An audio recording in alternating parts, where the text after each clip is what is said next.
धनबाद में ज्वेलरी लूट की कड़ी को आज हम जोड़ने की कोशिश करेंगे। धनबाद के बहुत ही चर्चित सुविख्यात मंदिर शक्ति मंदिर में आपको बता दें कि आज से करीब 1.5 दशक पूर्व माता के मंदिर में भी चोरी की घटना को अंजाम दिया गया था।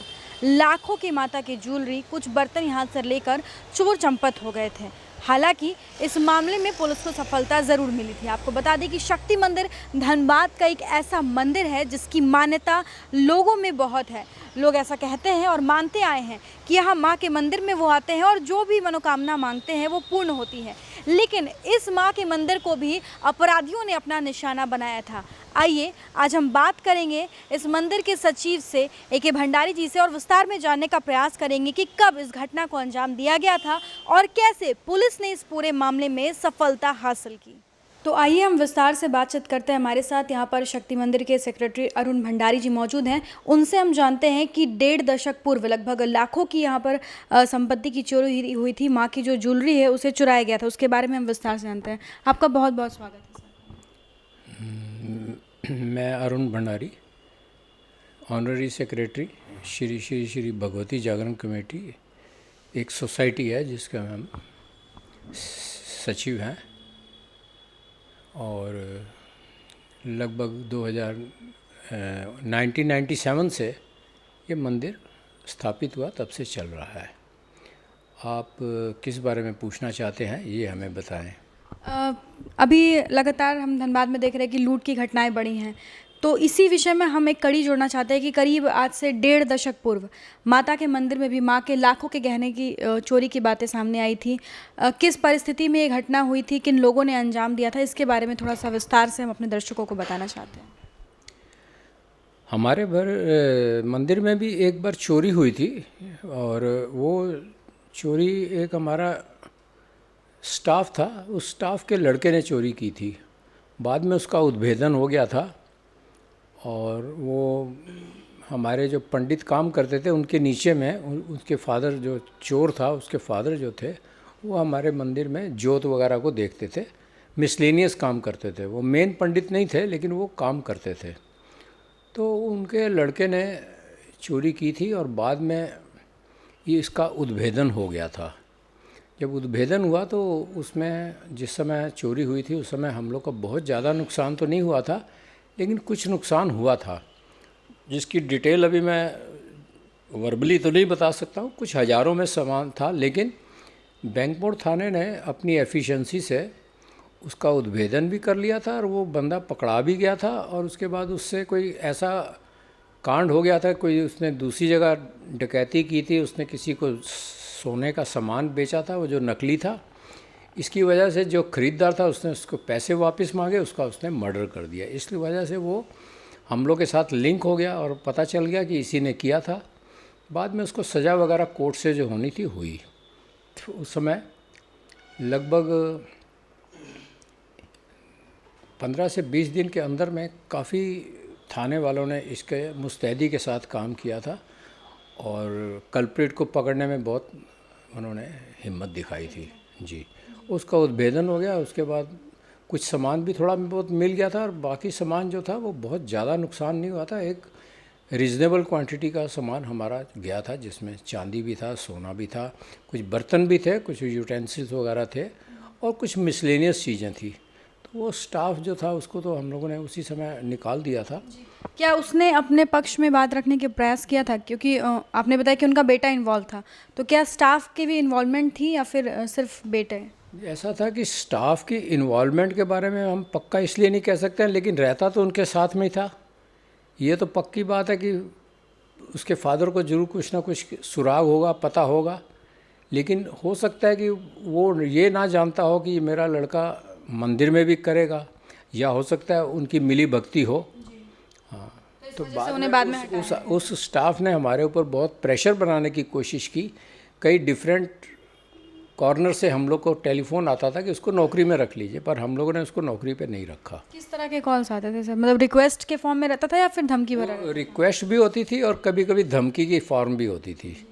कभी कभी वो कुछ ऐसे बैड एलिमेंट्स के थ्रू फ़ोन से बात कराता था, जिससे कि हम लोग को थ्रेटनिंग टाइप का महसूस होता था। तो हम लोगों ने in spite of all this हम लोगों ने उसको नहीं रखा और उसके बाद उसके लड़के को सज़ा हुई, क्या हुआ हम लोग उसके बाद में ज़्यादा उसके बारे में पता नहीं किए। उसके बाद से क्योंकि उस वक्त चोरी की घटना को अंजाम दिया गया था, तो मंदिर में सुरक्षा को लेकर क्या कुछ किया गया फिर आगे चल के? हमने काफ़ी ऐसे इंतज़ाम और सेफ्टी के मेज़र उठाए हैं जो पुलिस के सहयोग से हम लोगों ने उसको पूरा कर दिया है। और हमारे गार्ड वगैरह के भी बहुत मुस्तैद रहते हैं, रात के टाइम में भी काफ़ी गार्ड रहते हैं, दिन के टाइम में कम का गार्ड रहते हैं, लेकिन हमारे पास उसकी सुरक्षा के काफ़ी अच्छे उपाय हो गए हैं और उसके ऊपर हम लोग ध्यान भी देते हैं। हर तरह का जो भी पुलिस ने हमें एडवाइस किया हमने वो सारे स्टेप उठाए हैं और उसकी वजह से काफ़ी हम देख रहे हैं कि उसमें हमको सेफ्टी महसूस हो रही है। तो कहीं ना कहीं पुलिस ने उस वक्त सही एक इनिशिएटिव लिया जिसके बाद से उसके बाद दोबारा इस तरह की घटना नहीं देखने को मिली। जी जी हाँ, इस मामले में हमारे जब भी कोई फंक्शन होती है, हमारे जितने भी पर्व सेलिब्रेट किए जाते हैं, हम लोग हमेशा बैंकपुर थाने को और धनसार थाने को इसके रिटन इन्फॉर्मेशन देते हैं और वो हमें कुछ फोर्स भी देती है जिससे कि हमारा लॉ एंड ऑर्डर भी ठीक रहता है। और करीब 6 से 7 आदमी, कभी लाठी वाले भी होते हैं, कभी राइफ़ल वाले भी होते हैं और उनकी पेट्रोलिंग गाड़ी भी घूमती रहती है जिससे हम लोग को काफ़ी सहयोग मिलता है। क्योंकि जब भीड़ बहुत होती है तो कई बार भीड़ को कंट्रोल करने में हम लोग असमर्थ महसूस करते हैं, उस समय हमारे सेवादार और पुलिस के लोग मिल के भीड़ को कंट्रोल करते हैं। अपना हुई थी 1997 के फरवरी मंथ में।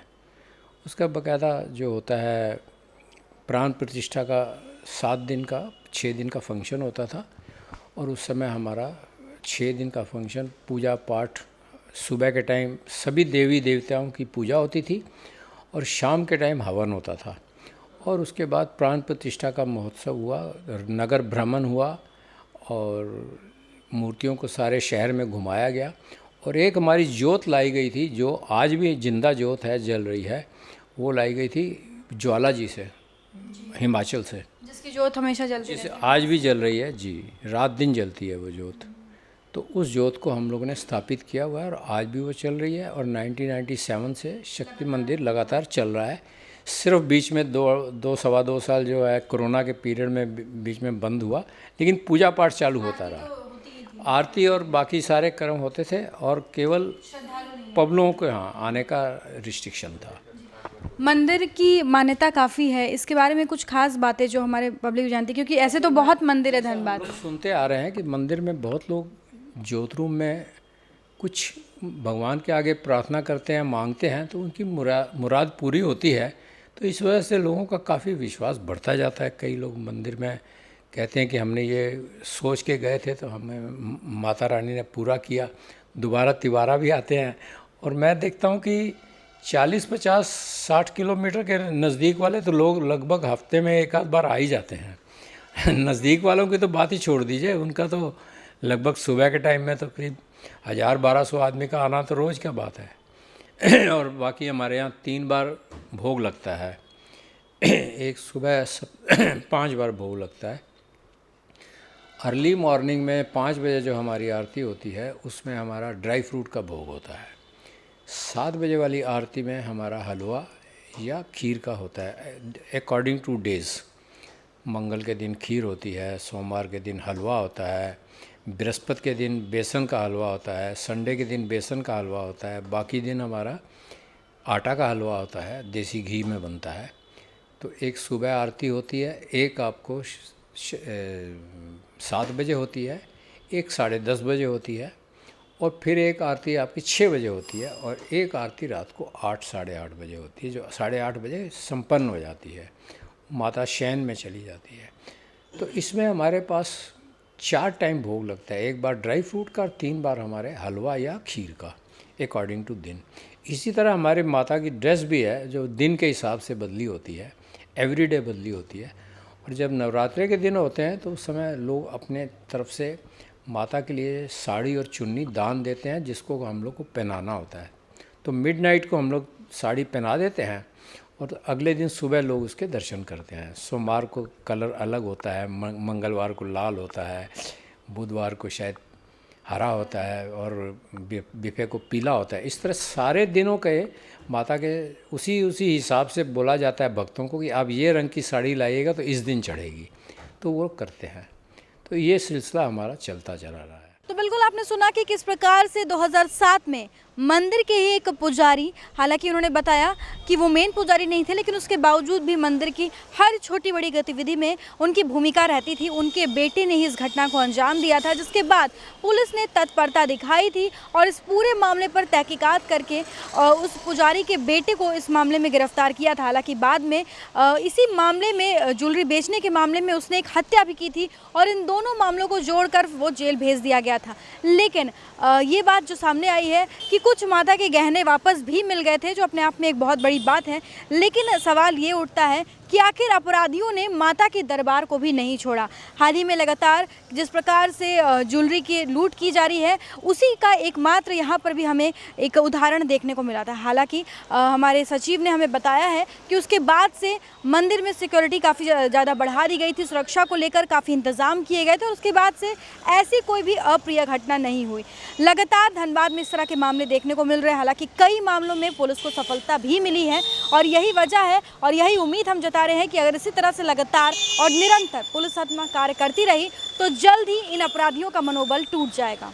इस तरह के तमाम अपडेट्स के लिए आप बने रहे हमारे साथ। अपने सहयोगी प्रकाश के साथ Shambhavi Singh, the news post, Dhanbad.